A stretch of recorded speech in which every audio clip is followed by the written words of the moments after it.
Shabbat Shalom, everybody. This is Rabbi Stephen Rav Shmuel Rashbi with you with this week's 10-minute Torah. And as you can see, I'm dressed a little bit differently than I typically dress when I'm doing these recordings. And I'm kind of doing this to make a point and also to show solidarity with my heritage and with the IDF, Israel Defense Forces, that are about to engage in a very strenuous campaign to basically save Israel. So let's get right into this week's Parsha, because there's a little bit of a parallel in my mind, and see if you don't agree with it.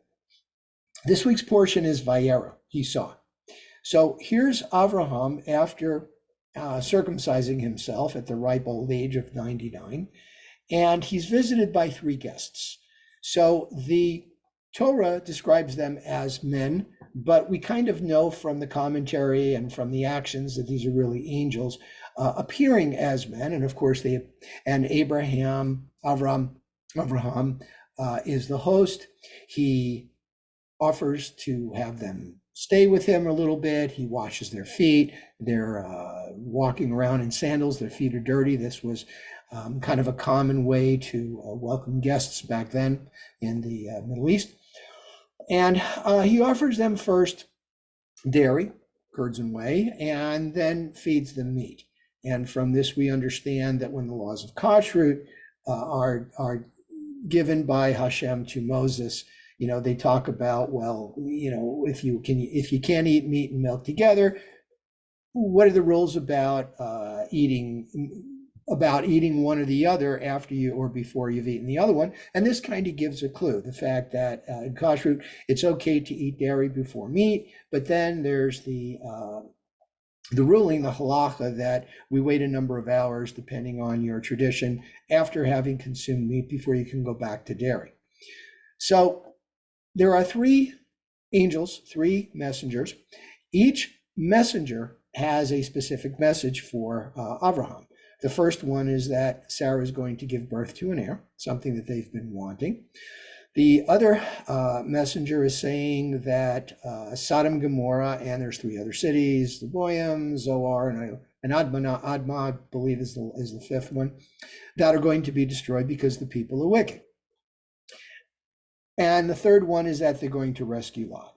So after the meal, the two angels depart. The first angel, who was there to inform Sarah about her impending pregnancy and giving birth to their heir, he's done, so he is gone.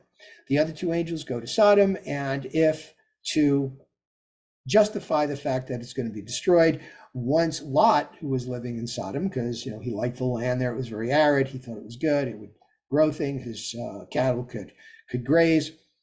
He tries to quarter them the same way Abraham does, but he does it in a place that is very xenophobic. And the citizens of Sodom immediately find out what's going on, and they confront Lot.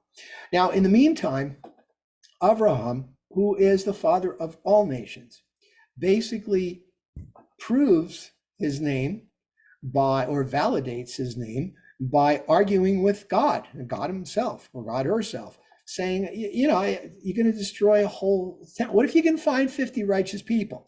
Would you then destroy it? And God's like, well, no. Abraham's like, well, what about the 50 minus 5? What about 45? And finally, they get down to 10. Done. Okay. So this is Abraham. This is who he is. He's the father of a multitude of nations, and he tries to find a way to spare Sodom and Gomorrah from their fate. Now, here's where it gets interesting in my mind. Let's look at modern times, and we look at the conflict that's going on in Israel. What is Israel doing? After Hamas, a terrorist organization, an organization that's recognized as a terrorist organization by most of the countries in the world, went into Israel unprovoked and murdered 1,400 people, including innocent kids that were at a rave concert. Israel did their best to drive them out. They are massing on the border, and they are about to do to Gaza what God, or they've been doing to Gaza, what God did to Sodom and Gomorrah, destroying them. However, think about this. Whereas Abraham argued with God and said, what if you can find 50 righteous people? Well, let's give them the benefit of the doubt that a lot of the Palestinian people, the civilians in the Palestinian territory of Gaza, are innocent civilians. And Israel is doing their best to spare them by allowing all this time. They had planned to go in almost immediately and just wipe out Gaza. Find the Hamas, find the terrorists, and do away, and they still are going to do that. But they are giving the world the humanitarian opportunity to go in and get the people out, bring in humanitarian aid before they go in and fight Hamas. Hamas is doing what? They're hiding. Does this sound kind of like a parallel to what's going on today, or what went on in this portion in Vayera? God was willing to spare Sodom and Gomorrah if we could come up with 10 righteous people among the 5 cities, 2 in each city, and God would have spared those cities. And yet here's Israel following suit, following Torah. See, folks, Torah is timeless. It's not a history book. It's not, well, something that happened years ago and it's our heritage. No, it is timeless. It has been said that Abraham instinctively knew Torah. He knew to serve dairy before meat. He just knew.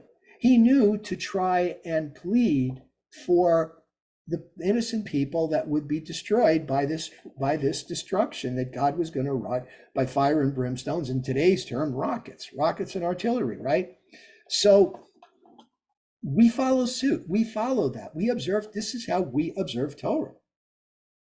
Then the 2 angels had talked to Lot, and they said, we're going to destroy it. And the people appeared, the Sodomites appeared at his door and said, give us these people, we want them. And they were going to abuse them. And Lot, for his credit, tried, to protect them. He said, look, you guys know that, these men they're under my roof. They're my responsibility. Please let me quarter them.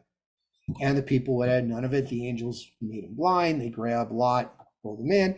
It's the first time that we see the cantillation, shall it, when Lot is kind of wavering, and it's the cantillation. It's like a little squiggly line. It's like da da da da da da da.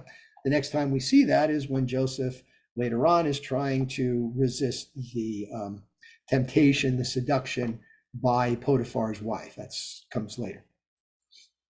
So they tell Lot, get your family, leave, don't look back. Lot's wife, we know the story, looks back, and what happens? She gets turned into a pillar of salt. Well, the way we see this is that the fire and brimstones was basically on their heels. When Lot's wife turned around to look back, she delayed and she got caught in the surge. And that's kind of what happened. So they get to the outskirts of the city, and Lot's daughters feel like, well, this is it. There's no more humanity. They have relations with Lot. They while he's sleeping, and one of the daughters gives birth to a son that she calls Moab. This is significant because Ruth, right? Ruth is born years later, and Ruth is one of the first righteous converts that we focus on to Judaism. She stands by Naomi, or what was Judaism back then. She stands by her mother-in-law, and thus is the ancestress of King David. Now, there's a couple of other parts to this cycle. I'm going to go over them briefly because we've kind of gone over it, and these are the readings for Rosh Hashanah. It's the birth of Isaac. When Sarah sees that Ishmael is kind of dangerous to his half-brother, Isaac, and she sends him and his mother Hagar packing.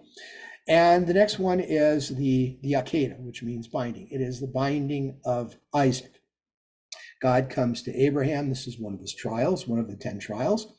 And God says, I want you to offer Isaac. Now, he doesn't tell him to sacrifice, he just says, I want you to offer him. And he also says that your heir will continue your lineage and will give birth to a great nation. So in a way, God has already told him, I'm not really going to have you slaughter or kill your son as an offering, but he wanted to see if Abraham was ready to do it, and he was.